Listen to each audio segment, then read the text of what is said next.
Before you judge me, please know that I do know it is dangerous to pick up a hitchhiker. So, I have one flaw, one weakness.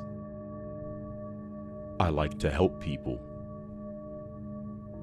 It was raining. I saw him standing out in the rain along the highway, thumb out, trying to find someone willing to give him a break from the rain. This is normal weather for southwestern Pennsylvania. "Get in!" I yelled out the window as I slowed to a stop. The man threw his backpack in the back seat and then jumped up front with me. "Thanks," he muttered. He was a little bigger and bulkier than me, though that could be layers of clothes.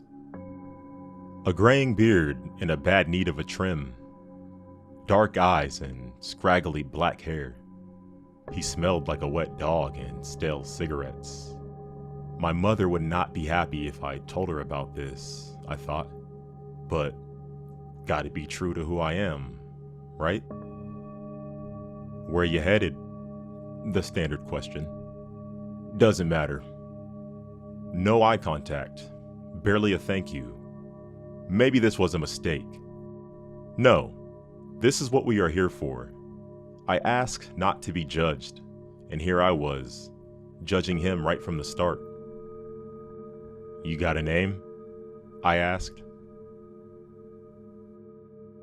"Look," I said, "I don't know how far you are going, but I am driving all the way to Illinois, so if you plan on going that far, we may as well get to know each other a little, right?" Truth be told, I was pretty nervous. I've done this many times. You would think it wouldn't bother me, but something. My thoughts were interrupted by this guy finally saying something. "I'm Vincent, and Illinois sounds fine." "Well, nice to meet you. I'm Charles." There was a very dark feeling in the car. Eerie, even. Usually people were friendlier and grateful for the lift. This felt like the right thing to do, though. "So, got any family?" I awkwardly asked. "Nope," Vincent replied, not looking away from the road. "So, you just going across the country or something?" I inquired, trying to get an idea with who I had in my little Ford Focus. Vincent looked a little annoyed, but then finally spoke up. "I have no home, no family, and no destination. I just want to get away from here." Great, I thought. This guy is a criminal or something. I wonder what's in his bag. A gun?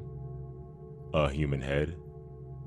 My imagination was going a little crazy, but you never know. He was being pretty dark and mysterious. "No problem," I said, trying to sound relaxed. We drove in silence for about 30 minutes, just listening to the wiper blades and low music on my radio. Then, all of a sudden, the radio said something about a string of murders that have been being committed over the past few months. Of course this would come on the radio while I'm driving this hitchhiker around. I knew the story very well. My mother and I have been following it very closely, which is exactly why she discouraged me picking anyone up. It's been happening in our area. Brutal murders, carved up chests, a serial killer, no leads. Wonderful. It was getting late, dark, and the rain didn't help. I kept up conversation here and there, making small talk, but really didn't get much out of him. Then this. "You mind pulling over at the next rest area? I need a restroom," Vincent asked. "I can do that," I said.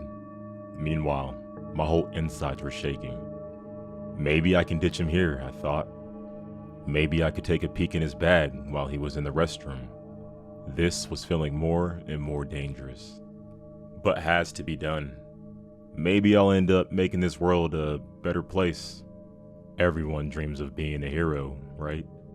I saw a sign for the rest stop 2 miles ahead. The dark, malevolent feeling was practically oozing out of the car. I shuddered. Here we go, I thought. I put my blinker on and pulled off into a poorly lit parking lot.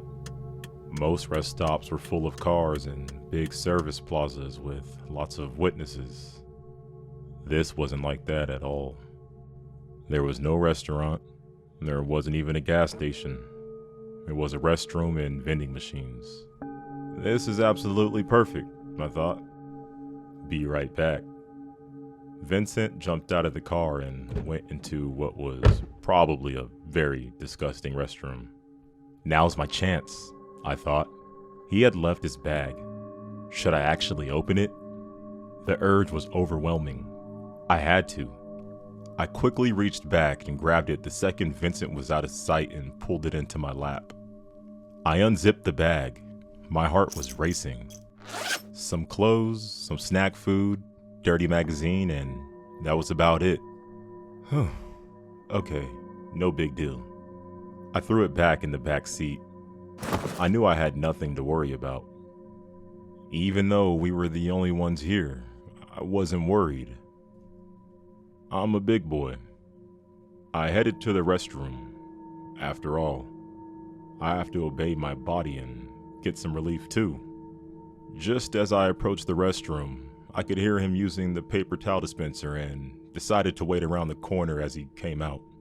Sure, maybe I was being too careful, but I figured I could spy a little and make sure he wasn't shooting up or anything. He opened the door and everything changed. The malevolence was overwhelming in the darkness, eternal, as I felt the knife go deep into his throat. I watched his confused eyes go dead.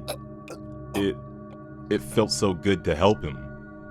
I dragged his lifeless body around to the dumpster and began carving his chest up, like I always do.